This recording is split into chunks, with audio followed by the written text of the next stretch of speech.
Hi guys, Dr. Tony here, coming to you from the beautiful Monterey in California. And I just want to talk to you around excuses and the role that they can play in holding you back from accomplishing important things in your life. You know, when I was still working as a doctor back around 1993 to 95, and I was looking at really choosing freedom myself and creating freedom myself, I spent a lot of time looking for a mentor who would teach and show me exactly what to do.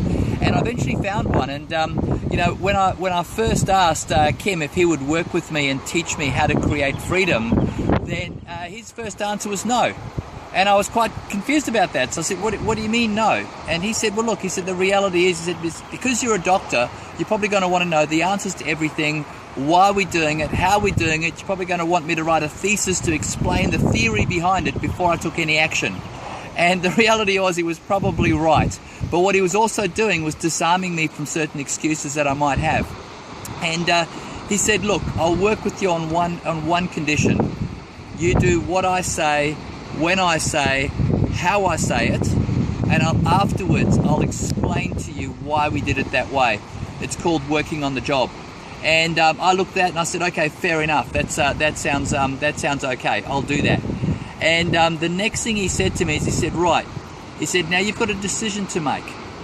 He said, you're working hard as a doctor, and that was true at the time. My wife, Leanne, and myself were working through till 1, 2, 3 o'clock in the morning, or overnight doing a 36-hour straight shift for 4 nights of the week between the two of us. We were averaging up to 100 to 110 hours a week each. It was a very, very heavy work schedule. And on those evenings, we would be, you know, in some cases, the only doctor or one of only 2 doctors looking after as many as 400 patients. And you know, when people are in hospital, they're not in hospital because they're well, they're in hospital because they're sick. So when we finished those shifts, I know I would come back and I was tired, dog-tired to the absolute bone. And the easiest thing in the world would be to make excuses and to say, listen, hey, I couldn't do what I said I was going to do. I couldn't put those steps in place to build my freedom generator because I'm a doctor. I had this responsibility. And, you know, I was tired from that. But the reality of it was, what Kim said to me at the time, he said, I don't want to hear an excuse. He said, with all respect, he said, keep your excuses to yourself. I don't want to hear about them. He said, just tell me you've got a hangnail.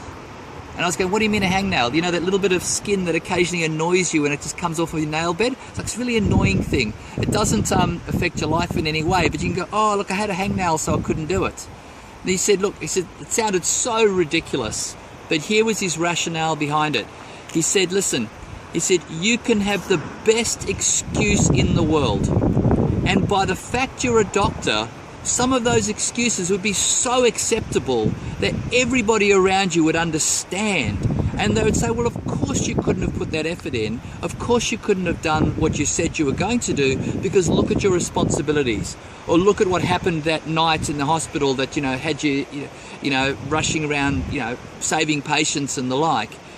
He said, but here's what I want you to ask yourself. Do you want the best excuse in the world? And perhaps we'll make a statue to you that we'll put in the corner of your room for the best excuse about why you didn't accomplish this important thing in your life. Or do you want the outcome? Because you can't have both. So if you want the outcome, then no excuse is good enough. If you want the excuse, well, then it might as well be a hangnail, because the result is the same. If a little annoying hangnail stops you from getting the outcome that you're after, or it's a big excuse, a big reason that stops you from getting the outcome, it's still the same. You haven't got the result that you really wanted for. So, if you're after a result, then no excuse is good enough. And what I suggest you do is just kind of go, hey, hangnail excuse. Is that a good enough reason not to accomplish what you want in life?